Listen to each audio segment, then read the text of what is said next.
how far Indian Parliament is a sovereign body. In this clip we will see that to what extent the Indian Parliament got sovereignty. Usually, the political scientists compare different parliaments with the British Parliament in order to check their level of sovereignty.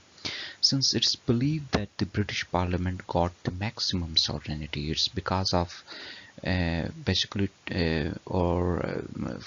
because of two main reasons. First, in Britain there is no difference between a constitutional law and an ordinary law, and Parliament can amend any law with simple majority only.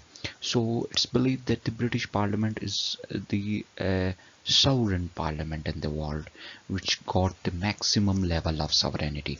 So usually if people want to check the sovereignty of a parliament, they compare that parliament with the British Parliament. So the same is done with the Indian Parliament as well. We will do this, or we will use the same criteria to check the sovereignty of Indian Parliament. First, in India there is federal system, while in Britain it's unitary system.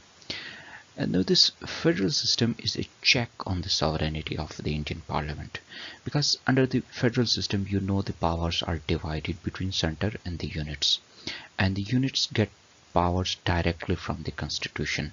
And in India there is federal system, so the states in India also got their powers directly from the same source from where the Indian Parliament is getting its powers. And their powers are clearly divided into three lists: in union list, concurrent list, and state list.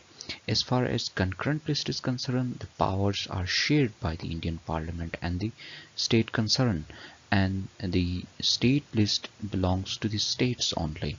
So Indian Parliament is confined to the union list only. So this provides an active check on the Indian Parliament, or the sovereignty of Indian Parliament. And second reason is that in India there is a written constitution. Guys, the Indian constitution is the longest written constitution in the world, and they got a written constitution, and the Indian Parliament can't amend every law. Now first, the written constitution itself is a barrier on the sovereignty of the Indian Parliament, because they cannot violate those rules. The Indian Parliament got the powers within the constitutional structure. That is, the powers are given by the constitution, and they can use those powers which are given to them by constitution. They cannot use any power beyond the constitution. And although they have the right to make amendments in the constitution, yet they can't amend every law. For example, the Indian Parliament cannot amend the federal system in India. The federal system in India has to remain intact, and the Parliament can't mess with that system. An Indian Parliament can't amend or can't disturb the secular nature of Indian state, and and they also can't interfere in the fundamental rights of the people. So in this way, there are a number of checks on the Indian Parliament which reduce the sovereignty of Indian Parliament. And the tradition of judicial review in India also is provide an active check on the Indian Parliament. In India, if a law is being passed by the Parliament, then the courts, after that, courts have the right to check the constitutionality of that law.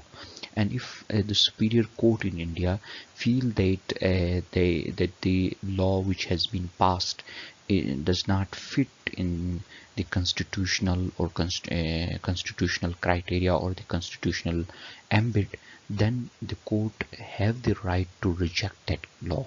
So this gives, or you can say that this provides some judicial interference in the Parliament, which is a barrier, a check on the sovereignty of Parliament. And last, the chapter on fundamental rights in the Indian Constitution is also a barrier on the Indian Parliament, or the sovereignty of Indian Parliament. And the Indian Constitution provides fundamental rights to all citizens, and the Indian Parliament don't have the right to change those fundamental rights. This is a big check on the sovereignty of Indian Parliament.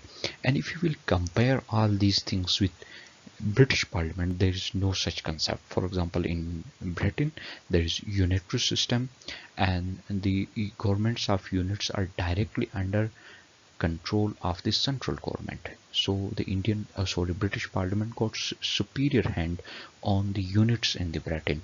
Similarly, India have a written constitution, while the Britain doesn't have a written constitution, or Britain don't have a written constitution, and because of this, they can make any law, and the British Parliament can amend all laws.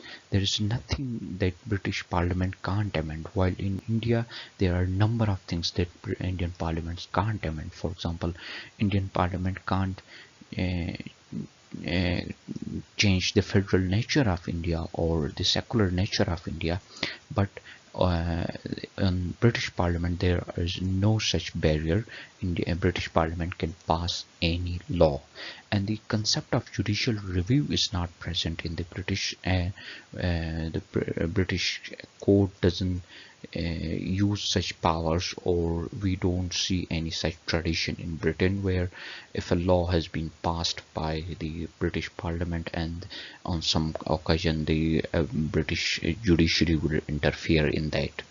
And there is no chapter on fundamental rights in the Britain. It doesn't mean that in Britain there are no fundamental rights. There are fundamental rights, but there is no any such chapter, since they don't have a written constitution, and those all fundamental rights are given by the Parliament, and it's the right of Parliament that if any time if they feel that it's important to suck some rights, they can. But in India it's not the case. The Indian Parliament can't interfere on the fundamental rights of the citizens. Uh, Saying that the Parliament is not sovereign is not always bad. It depends on the circumstances. It depends on the conditions, that how it is suited in a certain polity. So there are checks on different parliaments in the world. In this clip we saw, or we see how the Indian Parliament is deprived from sovereignty in certain areas. It doesn't mean that it's not good for India. It's good for India, I think so. Thank you for joining. Take care. Goodbye.